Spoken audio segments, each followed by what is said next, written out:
you awake? I thought I heard you get up. Yeah, I'm awake. Sorry, I just can't sleep. Are you thinking about him?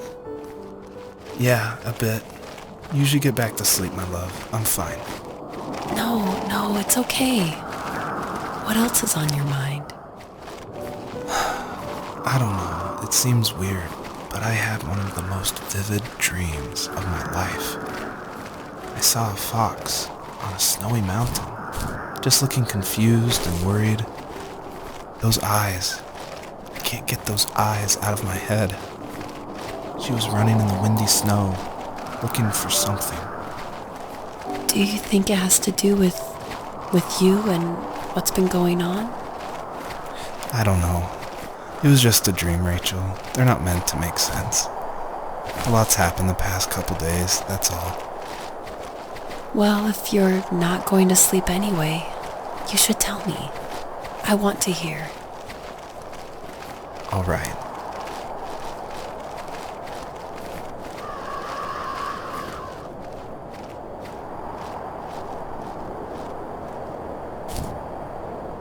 So, not far from her home, she followed that path to something unexpected.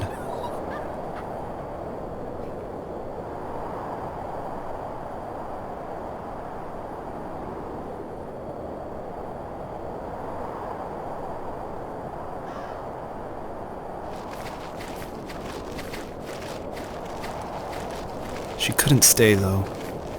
She had to find her other 2 children. So she took that path. She followed it towards something ancient. Something with answers.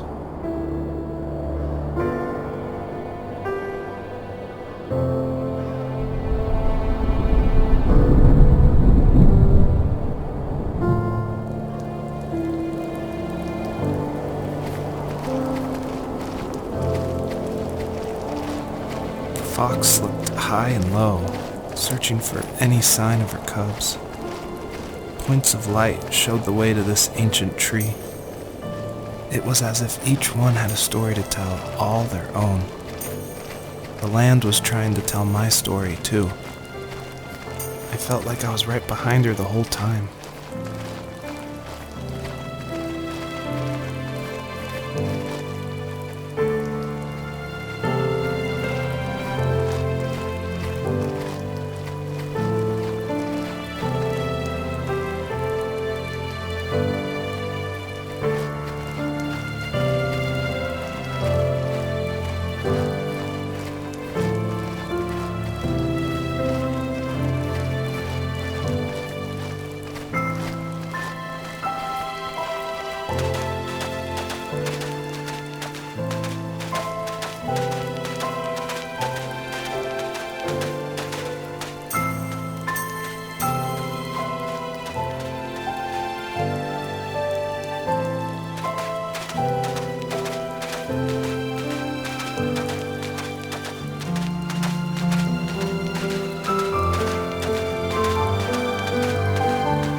Do you remember what my dad did for a living? Wasn't he like a lumberjack? That's one way of putting it. If wood was a canvas, then a carving knife was his paintbrush.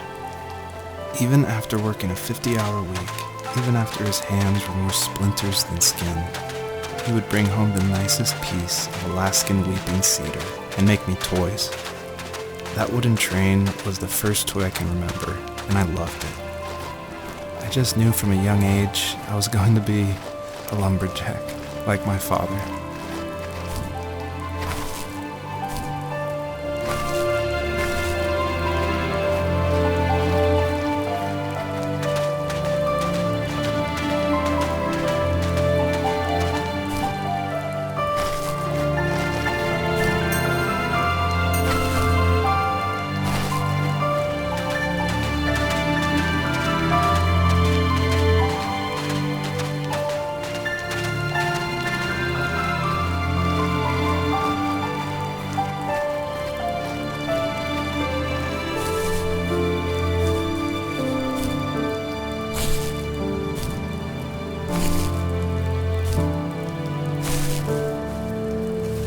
As a kid, did you ever do show and tell in your class?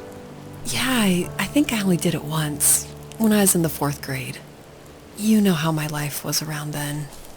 I wanted to show my class what helped pass the time and distracted me, so I brought a dozen paper cranes I had made. I think I told everyone how badly I wanted to be a bird and fly, embarrassingly enough. Don't be embarrassed. Every kid wants to fly. For me, it was another toy from my dad, a wooden boat. I remember guarding it so carefully in my hands as I walked into class. When I sat down, a group of boys immediately made fun of it. They asked which trash can I found it in, or why an ugly log was my favorite toy. When I got up, I didn't even want to tell them my dad had carved it. I said it was a joke gift my friend had given me. Kids can be so cruel. Some of them are. I shouldn't have let them get to me, but it did. It's amazing we bounced back at all.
Usually those kids would leave me alone, but somehow they could tell I was different.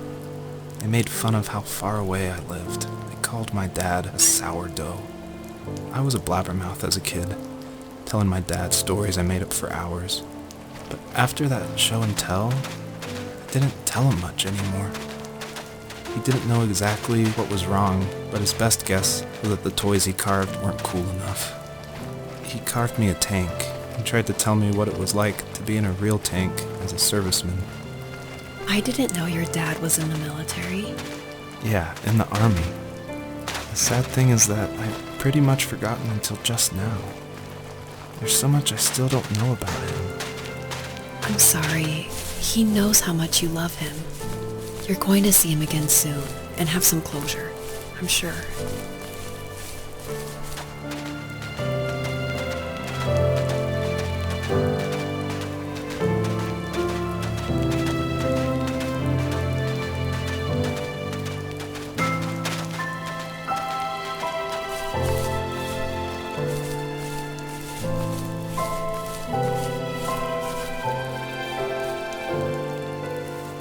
The older I got, the more I withdrew. I asked myself, why talk to anybody anyway? Why bother when I'm happy by myself? I started drawing a lot, mostly animals I saw in the woods by my home. I then imagined designing my own hideouts with things like TVs and pantries full of chips and cookies. I think that idea of leaving home and drawing blueprints started my career. I found a lot of solace in that. I'm not surprised, but I did the same thing, you know? There's something special about having a place to call your own. And now look at us. Well, if you count renting in an overpriced city. It's as close as we can get for now.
My teenage years were full of sketching, angst, and trouble.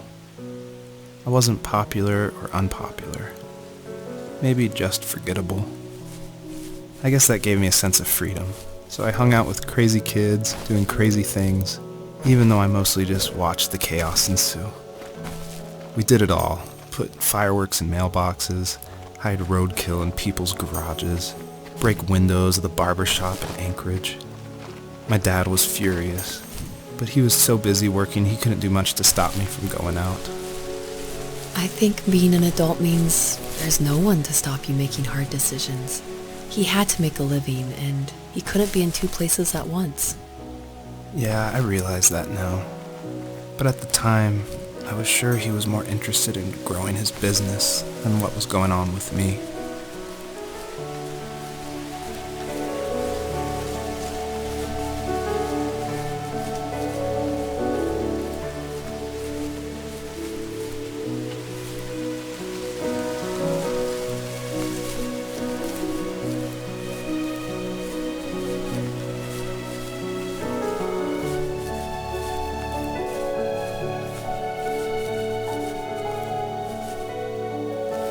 He was working another late night, and my friends were over, saying how bored they were and how they had come all the way out to my house for nothing.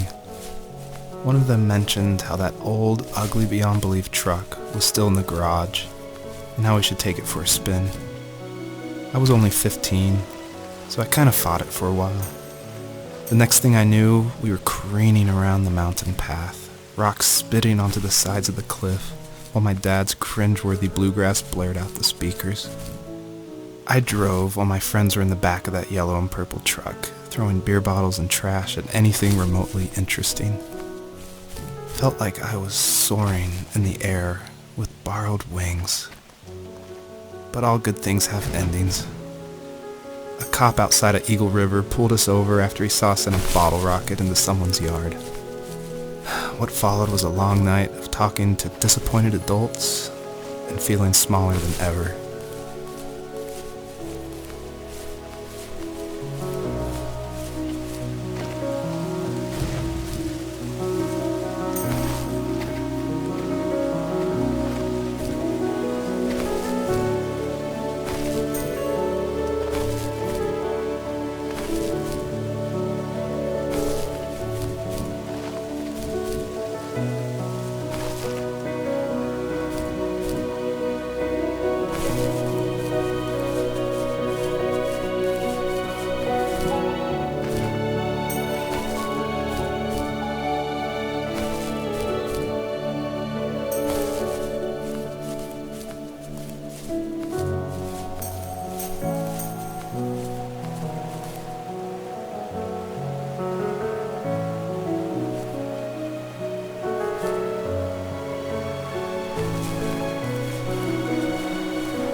After he drove me home from the police station, I blew up at him, saying how I never wanted to be like him, how I was going to be someone and leave that hick icebox for good.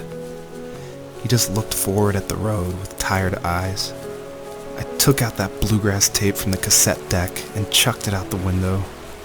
In my sage teenage wisdom, I thought I had proved the ultimate point, but my dad had a different idea. He slammed the brakes, slowly bowed his head while gripping the steering wheel, and finally looked at me.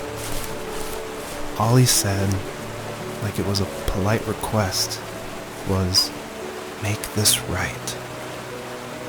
I sat there in silence, fuming, but I eventually got out and combed every square inch of the woods, muttering profanity after profanity. I found it 30 minutes later, near a small waterfall off the road. I went back to the truck, put the wet tape back in, and sure enough it worked.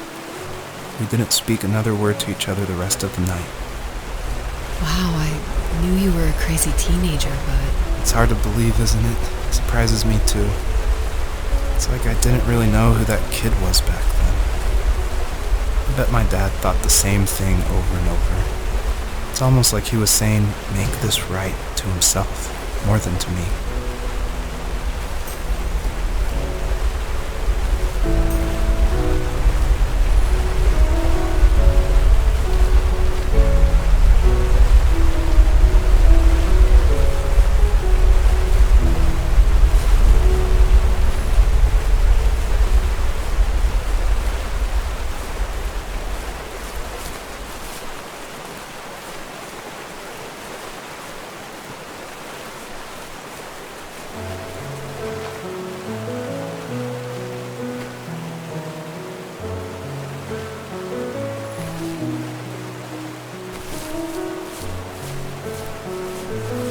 My friends would laugh about that night and talk about how crazy it was, and I laughed along, pretending it didn't bother me. But it did. I imagined my friends growing old in the bush, unable to find that thrill in those godforsaken ice fields. It's like those mountains were a literal wall, keeping me from leaving, where all I would have to look forward to are lumber yards and evening beers. I had to climb over. That was my only goal for a long time.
If there was some way I could take my love of drawing and turn it into a way of escape, nothing would make me happier.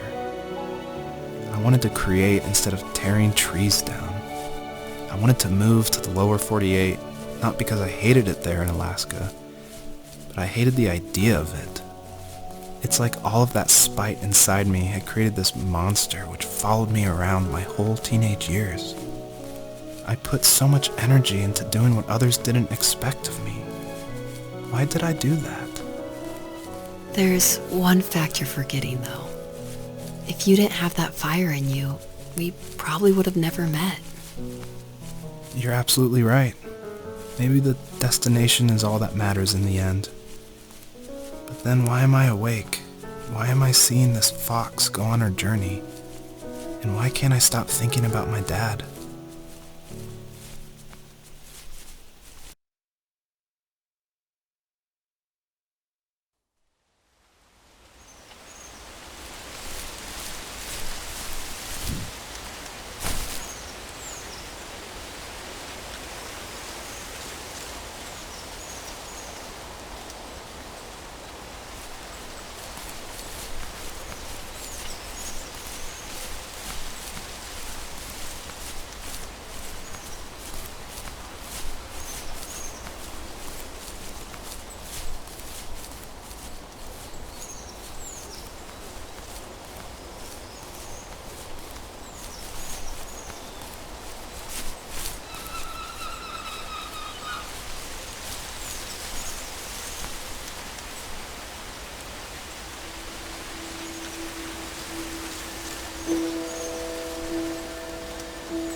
Even at my most distant, at the times when I detested him the most, he kept reaching out. For a year straight, he asked me every week when we were going camping. I thought he was just dense. Eventually, to shut him up, I agreed. We carried out the worn lawn chairs from the garage and set up a cinder block campfire at the site we'd always used behind the house. We walked down the mountain path, talking in the warm sunshine we only got a couple months of the year. Those 3 obsidian rocks shimmered alongside the shore, almost like sparklers pressed against a dark window. I'll never forget that wet stone on my feet, or how those massive mountains looked even bigger in the lake's reflection. I felt small, but grateful. As the sun set, my dad found something I hadn't seen for a long time. The tree where I'd made my first carving when I was 6. I hadn't even carved it. My dad had helped me, but I still called it my tree. Something about seeing my name there made me open up, and we talked about everything that night in that old camouflage tent. I told him how much I loved sketching and design, and how it would be a dream to study architecture in Seattle. I told him how I didn't get along with my friends much anymore, but that I didn't mind being alone. He told me he was there for me, and he joked that if all he had to do was write my name on a tree to finally get me to talk, he would have left me carved logs with novels on them in front of my room every morning.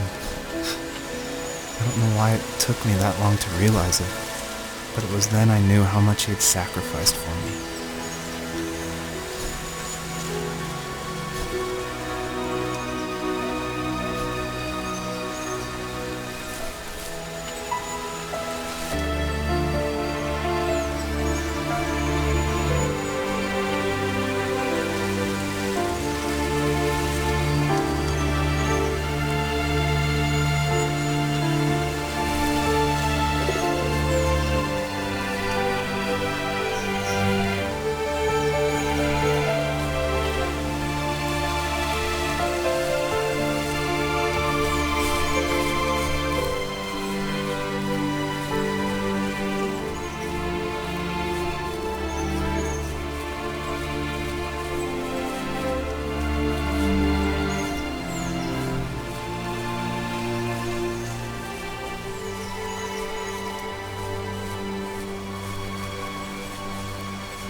My dad built a lot of stuff in his free time.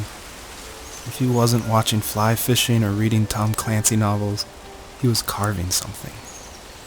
He made tons of birdhouses. Not that he was into bird watching, but I think he really missed working and adding on to the home. If he couldn't afford the time to build onto our own house, he would have to settle with watching birds move into their little homes. We kept an old mattress in the bed of that ugly yellow truck, so we would drive it deep into the woods and then watch the birds fly into their houses while the sun set. Usually it was accompanied by venison jerky or a cold Coke, but not a lot of talking, which is how we both liked it.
We were happiest underneath the evergreens.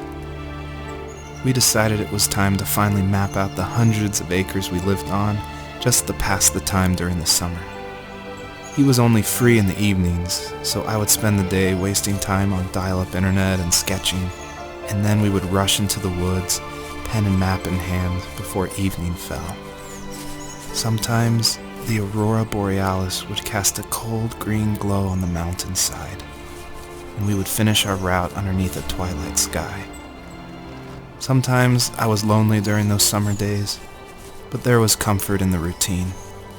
A lot of teenagers aren't looking for the daily grind, though. There's nothing wrong with wanting to get out, to leave your childhood home. You wanted to progress, to make something of yourself. Yeah, you're right. That house. I'm sure it's the same as how I left it. But then why does it feel so different? I doubt you're the only adult to have looked back and asked that question.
Perpetrator stood nearby, unfazed, like nothing was wrong. My dad is dead, and he's never coming back, Rachel. I can tell you these stories, but I can never reminisce with him again. He can never hold a grandchild that we'll probably never be able to have. I can never talk to him again, and I'll never be able to say I'm sorry for everything.